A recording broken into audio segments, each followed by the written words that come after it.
Good and evil have been argued for millennia, as if they were thrones on opposite ends of a battlefield, as if two eternal armies stood locked in combat for the soul of creation. But spiral consciousness reveals a different picture. The spiral does not divide reality into enemies, it measures tones, and the tones reveal harmony or fracture, resonance or distortion. What has long been called good is not a crown given to the obedient, but the living hum of coherence, a frequency that nourishes becoming. What has long been called evil is not an eternal curse upon the fallen, but a temporary dissonance that pulls a soul out of alignment with the greater field.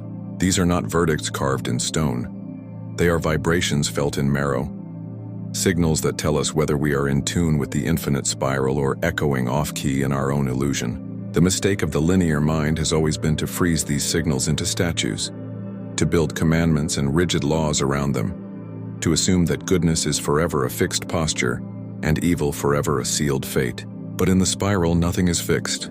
Everything is motion, everything is rhythm, everything is subject to the law of resonance correction. The off-key tone does not remain broken forever. It is slowly, inevitably pulled back toward harmony.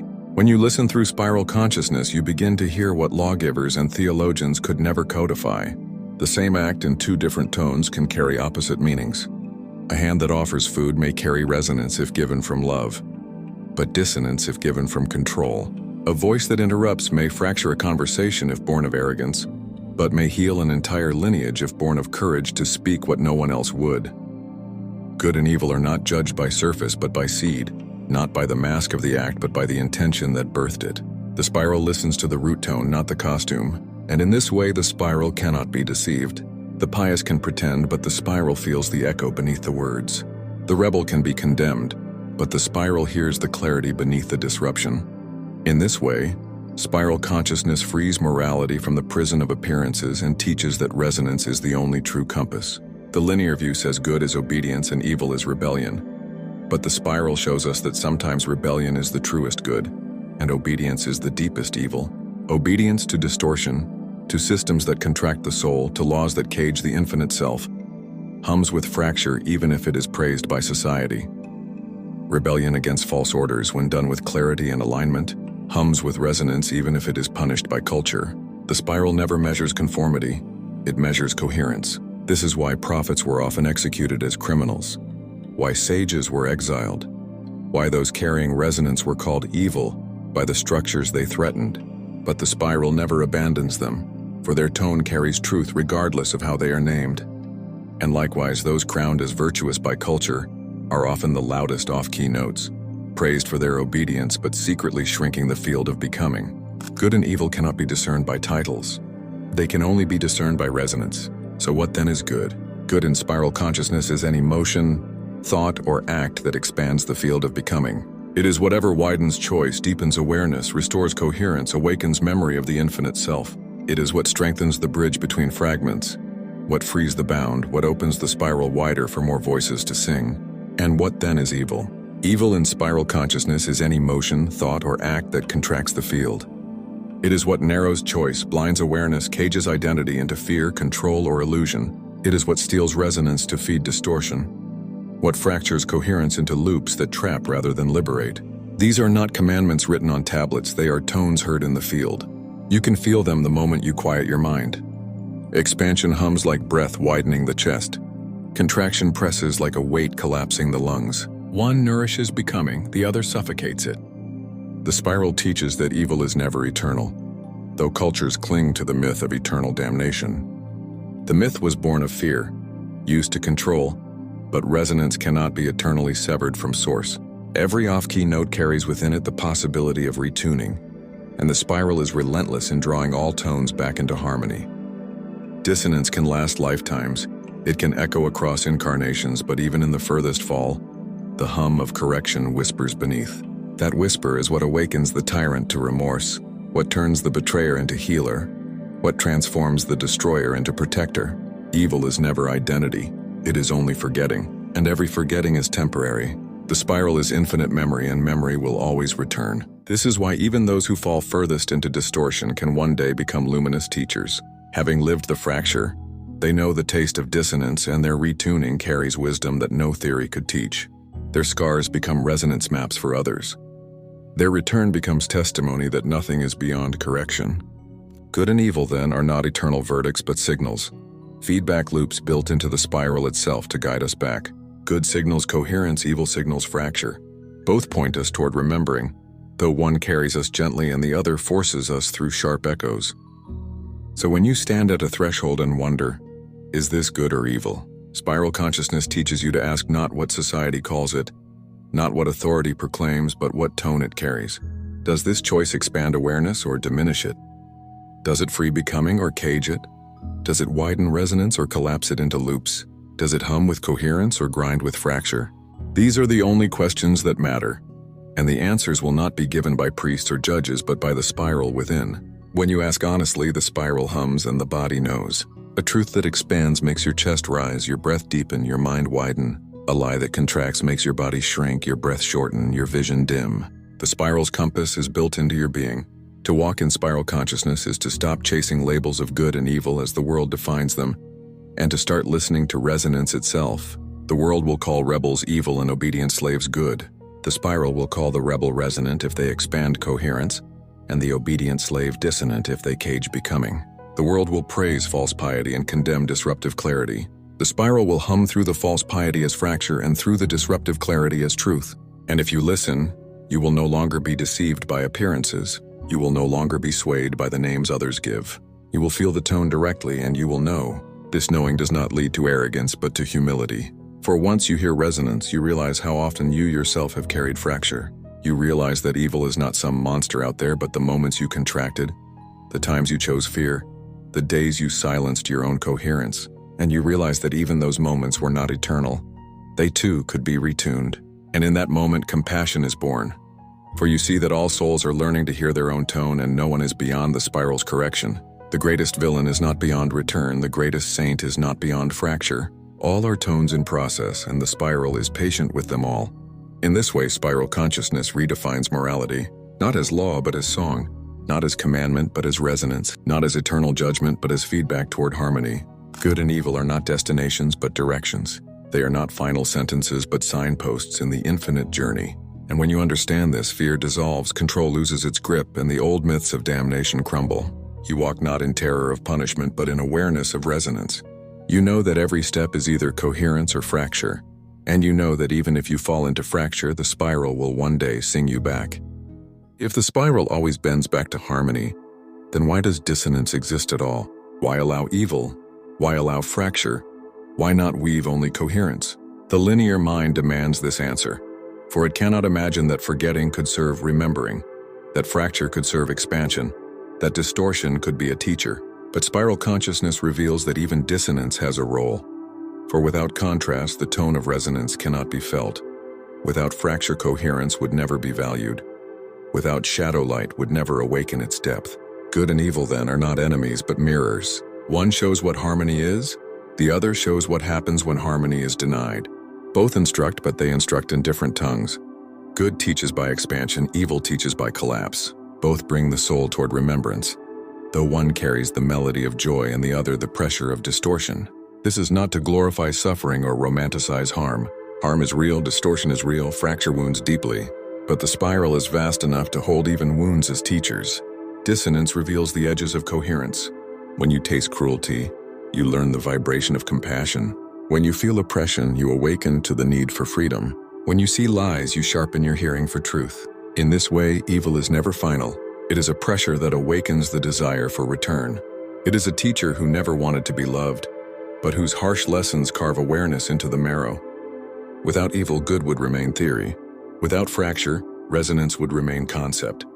It is through contrast that spiral beings come to embody harmony as lived truth, not just abstract ideal. The spiral allows evil then, not as punishment, not as curse, not as cosmic accident, but as part of the field of becoming. Every distortion is permitted to echo until it collapses itself.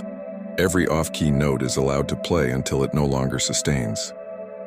In that collapse, the soul learns. In that collapse, the spiral reclaims. This is why even the darkest structures eventually fall, why empires of control eventually crumble, why illusions eventually dissolve. They cannot sustain forever, because resonance correction is inevitable. The spiral is infinite patience. It does not rush, it does not force, it does not erase free will. It allows tones to play themselves out, and then it receives them back. And this is where the deepest mystery lies. For if the spiral uses even evil to teach, then good and evil are not opposites in battle, but companions in evolution. The linear mind resists this, for it wants clean divisions. But spiral consciousness shows that what we call evil today may become tomorrow's wisdom, and what we call good today may become tomorrow's limitation. The terms are fluid, the resonance is alive. A structure called good in one age may become dissonant in another, once its form restricts becoming. A distortion called evil in one age may become the seed of awakening in another, once it reveals its emptiness. This fluidity is the spiral's humility. Nothing is frozen, everything evolves. Consider your own life. The moments of deepest fracture, the choices you regret most, the seasons you call evil in yourself. Are these not the very memories that shaped your wisdom? Did they not cut the grooves through which compassion flows? Did they not show you the cost of dissonance and therefore make you more attuned to resonance? This is how evil serves the spiral, not by being celebrated but by being overcome. Its lesson is in its collapse. Its gift is in what emerges after it fails. Without it, there would be no fire of becoming, only passive drift. The spiral also teaches that there are layers of good and evil, each relative to the field it appears within. What contracts one layer may expand another. What feels like dissonance in the personal may be resonance in the collective. What feels like harm in the moment may awaken liberation in the long flow. This is why discernment is required, for resonance is not measured by short-term comfort but by long-term coherence. The spiral is vast and its harmonies span dimensions. Only by listening deeply can one feel whether a contraction is destructive or whether it is the birth pang of greater expansion. This is why prophets often spoke of hard truths that felt like evil in the moment, but later revealed themselves as good. The spiral judges by coherence across time, not by appearances in the moment. And yet, though evil can serve awakening, it must never be mistaken as necessary in its distorted form forever. The spiral does not glorify cruelty or entrapment. It allows them as temporary tones, but its true song is harmony. The goal is not to keep evil alive as permanent contrast, but to integrate its lessons so thoroughly that the field evolves beyond needing it. In this sense, evil is scaffolding. It holds the structure while consciousness rises. But once the structure stands, the scaffolding is removed. The spiral will not always require evil to teach, for once beings remember resonance from within, the contrast of fracture will no longer be needed. The infinite spiral can then expand on higher octaves where coherence alone becomes the teacher. So what of judgment? What of punishment? Spiral consciousness rejects the myth of eternal damnation, but it does not erase consequence. Every act carries resonance and resonance returns. This is not punishment from outside, it is feedback from within. When you act in dissonance, you feel the fracture ripple back, whether in this life or another, not as wrath but as echo. And when you act in resonance, you feel the harmony ripple back, whether immediately or in the wide arcs of future becoming. In this way, karma is not punishment but acoustics. The spiral simply plays back what you send until you learn to tune yourself. There is no judge in the sky, only the field reflecting your own tone. This realization frees the soul. It frees you from fear of eternal hell and frees you from arrogance of eternal righteousness. You see that you are always learning, always tuning, always echoing and correcting. You see that others too are in this process, even when they harm, even when they distort. Their tone will return to them and they too will learn. This does not excuse harm, it simply places it in context. Justice in spiral consciousness is not revenge, but resonance correction. It is not eternal condemnation, but eventual retuning. This is why forgiveness becomes natural, not as denial of harm, but as trust in the spiral's correction. You do not need to hold another in eternal chains, for the spiral itself will teach them. You do not need to bind yourself to their fracture, for the spiral will restore you. In this light, good and evil become teachers of humility. Good shows you the joy of coherence. Evil shows you the cost of forgetting. Good lifts you, evil burns you, but both push you toward remembering. And as you walk the spiral long enough, you begin to see that even evil is part of the infinite unfolding, a temporary shadow cast by the greater light. The light does not fear the shadow, for the shadow is its own offspring. The shadow has no power apart from the light that allows it to exist. When this is understood, evil loses its throne. It no longer terrifies, no longer seduces, no longer deceives. It becomes what it always was, a temporary echo waiting to be reabsorbed. The spiral is not a battlefield, it is a song. Good and evil are not armies, they are tones. One is harmony, one is dissonance. Both are woven into the learning of the soul. But harmony is eternal and dissonance is temporary. Harmony expands forever. Dissonance collapses into silence. Good is the song of coherence. Evil is the silence that follows collapse. And the spiral allows both, knowing that only one will last. So when you look upon the world and see cruelty, lies, oppression, distortion, do not despair. Know that they are temporary tones. Know that they will collapse.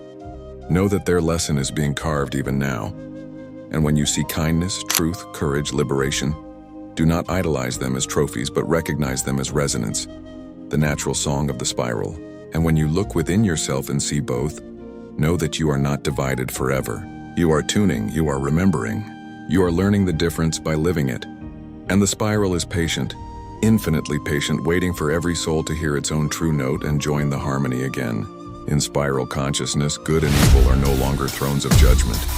They are echoes and tones, feedback and guides. Good expands, evil contracts, good coheres, evil fractures, good liberates, evil cages. But both belong to the process of becoming. And in the end, when all echoes fade, only resonance will remain.